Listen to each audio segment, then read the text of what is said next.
Good morning, everyone, from Kashgar. I am finally back from my foray to the motherland. I'm back from the US.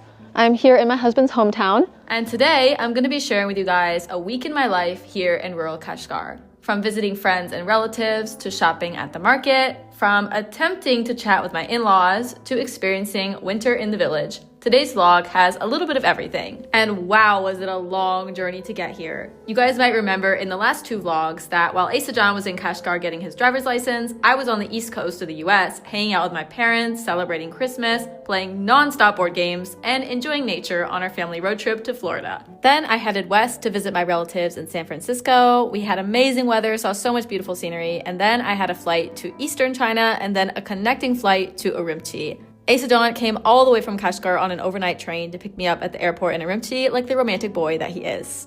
First real food in like 24 hours. Noodles. We spent a few hours in Urumqi and then headed to the train station for our journey to Kashgar. This place is not fit for human inhabitation. It's so cold. We've been outside for like 30 seconds. My face already completely frozen. The train station's right here, but it feels like 100 miles away. I hate it here. It is literally so cold out here, but he won't wear a hat because he says it'll mess up his hairdo. And yes, there are connecting flights to Kashgar, but I think I've had enough airplanes for a while. Guys, I just noticed it's snowing. Ah! So I know there was snow on the ground in Urumqi, so you're all probably thinking this isn't that exciting, but Urumqi is not a desert and Kashgar is, so it actually doesn't snow very much here. It's usually just cold with no like reward to reap from the coldness because there's not enough water, but it's actually snowing today and I'm so excited. It's snowing! Snow in the desert. Tragically, it was only like 1 millimeter, but still, I'll take what I can get.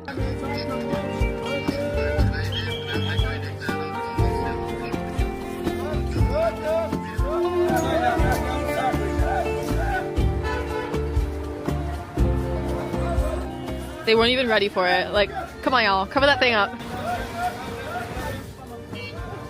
Sure. Go check.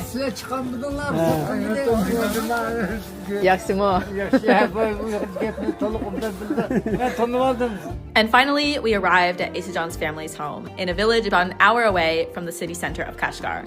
We also happened to arrive right on Aysanjan's 30th birthday. Guys, Aysanjan is officially 30 years old. And it is time for him to put on a wedding ring already because it's been like 6 months since we got married. So that is my birthday present for him. I brought him a little family heirloom. This is my great-grandfather's wedding ring. And we brought this for him to wear. Actually, in his culture, men don't usually wear rings, but... I will precious. I will precious. No? That's all.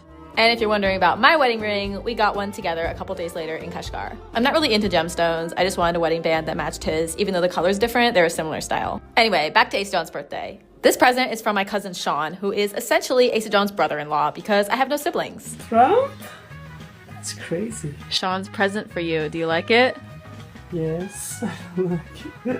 Also, check out this carpet. Aysanjan's family put this in while we were away for the past few months. It is definitely a vibe. Trump, I want to go US. Discipline. Aysanjan also tried to show off his Trump socks to his family to no avail because they literally had no idea who he is, which is pretty refreshing actually because people are always trying to talk to me about Trump, even in the most remote random places. Anyway, our first 2 days in the village were pretty gloomy, so we spent most of them in this cozy living room. During the spring, summer, and fall, this courtyard is the main hangout spot, but at this time of year, not only are all the people indoors, the plants are too.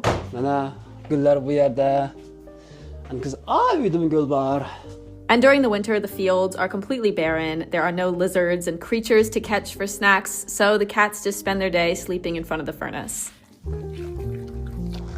Corn porridge in progress right now. Look how fine this porridge is. It's like flour.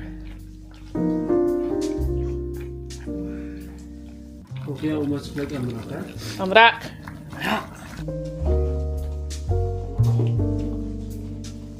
Lagman itis dognes kanse kun kirak. Bir ay. Erkni. Ha. 30 kun. Ha. Bugün meymen. Yaxşı, chiroyli. Pıştı lağmen bulup yetişebilirsiniz. Aşpez bulursunuz. Ügenmesiniz, bala tuğsunuz, bana kanda lağmende baksanız. Aysanjan eti de o. Hemen iş Aysanjan et bulamaydı ama da siz mi içsiniz? Ne? Pı. Aysanjan. Tamam. Burada. Breakfast is served, everyone. I love this corn porridge so much. Actually, I think this is kind of the Uyghur equivalent of grits. We are pairing it with some naan. Sos yaprayım. This is Chairman Meow. And then there's this other cat that we're just not very familiar with because he's not very social. Uyghurs don't name their pets, so they were both no name until we named this one, but then this one I just don't really know what to call him.